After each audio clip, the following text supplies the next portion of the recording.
روزانہ اقرار کرتے ہیں ہم اللہ کی وحدانیت کے سوا کسی کو نہیں مانیں گے، اور نبی پاک صلی اللہ علیہ وسلم نے جو فرما دیا ہم اس کی پابندی کریں گے۔ سزا بھی آ گئی، عظمت بھی آ گئی، قانون بھی آ گیا۔ اب شروع ہوا مسئلہ، کافی دنوں چلے گا انشاءاللہ یہ مضمون۔ اللہ پاک ہم سب کو حضور کریم صلی اللہ علیہ وسلم کے صدقے میں معافی عطا فرمائے۔ اب چلا ہے دارا سلسلہ، دنیا بن گئی، آسمان زمین بن گئے، انسان نہیں ابھی آیا دنیا میں۔ سب سے پہلا انسان، سب سے پہلا آدمی سیدنا آدم علیہ الصلوۃ والسلام تشریف لائے۔ اللہ پاک نے بغیر ماں باپ کے پیدا فرمایا۔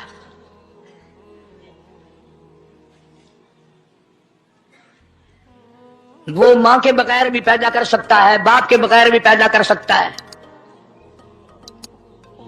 کہیں ماں باپ یہ نہ کہیں کہ اولاد ہم بناتے ہیں، ایسا نہیں ہے۔ اس نے اپنی قدرت کا نمونہ پہلے دکھا دیا۔ سیدنا آدم علیہ الصلوۃ والسلام کو اللہ پاک نے جنت میں داخلہ عطا فرمایا، جنت میں عمر بسر ہوئی، جنت الفردوس میں رہتے تھے آدم علیہ الصلوۃ والسلام۔ دنیا میں بھیج دیے گئے، بسانا تھا دنیا کو۔ آخری وقت آیا آدم علیہ السلام کا۔ حضرت شیش علیہ السلام بیٹے ہیں آدم علیہ السلام کے۔ آخری وقت میں حضرت آدم علیہ السلام نے ان کو بلایا اور فرمایا میری بیٹی میری ایک وصیت قبول کر، میری ایک وصیت سن، میری آخری بات سن۔ جی ابا فرماؤ۔ فرمایا جب بھی کوئی مشکل وقت آئے، جب بھی کوئی مصیبت آئے، جب بھی کوئی پریشانی آئے،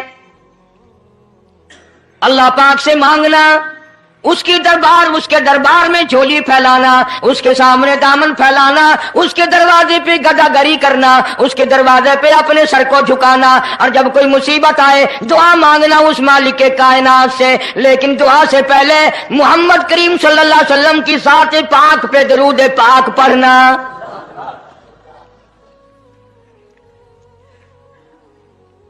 ابھی تو لاکھوں برس ہیں حضور کریم صلی اللہ علیہ وسلم کے تشریف لانے میں۔ حضرت شیش علیہ السلام نے فوراً پوچھا میرے ابا ابو البشر آپ ہیں، انسانیت کے ابا آپ ہیں، سارے جہان کے سردار آپ ہیں۔ اللہ پاک نے انسانیت کا سلسلہ آپ سے شروع فرمایا، یہ درود پاک کس کے نام پہ پڑھوا رہے ہو، یہ کون ہے؟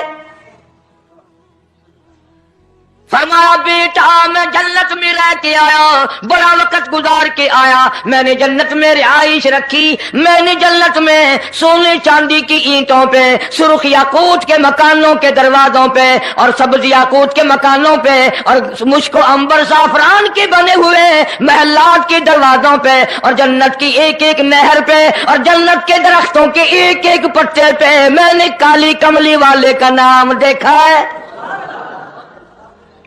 صلی اللہ علیہ وسلم۔ اس لیے میں نے کہا ہے کہ درود پاک پڑھنا، اس سے بھی تھوڑے سے اور پیچھے چلو تاکہ ذہن میں بات پختہ بیٹھ جائے، اور تم اپنے حلقے میں، اپنی گلیوں میں، اپنے محلے میں جا کر کے یہ کہہ سکو کہ قاری عنی پیغمبر خدا صلی اللہ علیہ وسلم کو کیا مانتا ہے، کتنا بڑا مانتا ہے، کس حیثیت سے مانتا ہے، پتہ تو چلے۔ یہ تو میں نے آخری وقت کی بات کر دی، یاد رکھنا اسے بھی۔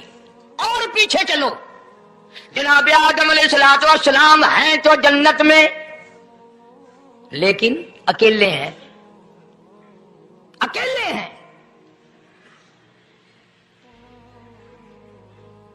تنہائی، خلوت، پریشانی، اپنی جیسی صورت کوئی نظر نہیں آتی، اپنا ہم اثر کوئی نہیں، ہم جنس کوئی نہیں۔ تجربہ کر لو، کوئی بہت عالیشان محل، ایئر کنڈیشن، بڑے بڑے فانوس اور بڑا بڑا سب کچھ بنا بنا کر ایک آدمی کو اندر بٹھا کے باہر سے بند کر دو، ایک دن میں گھبرا جائے گا، بلکہ ایک گھنٹے میں ہی، کہ میں کدھر جاؤں، کیا کروں پنکھوں کو، کیا کروں ایئر کنڈیشن کو، کیا کروں خوبصورتی کو، میں تو یہاں اکیلا ہوں۔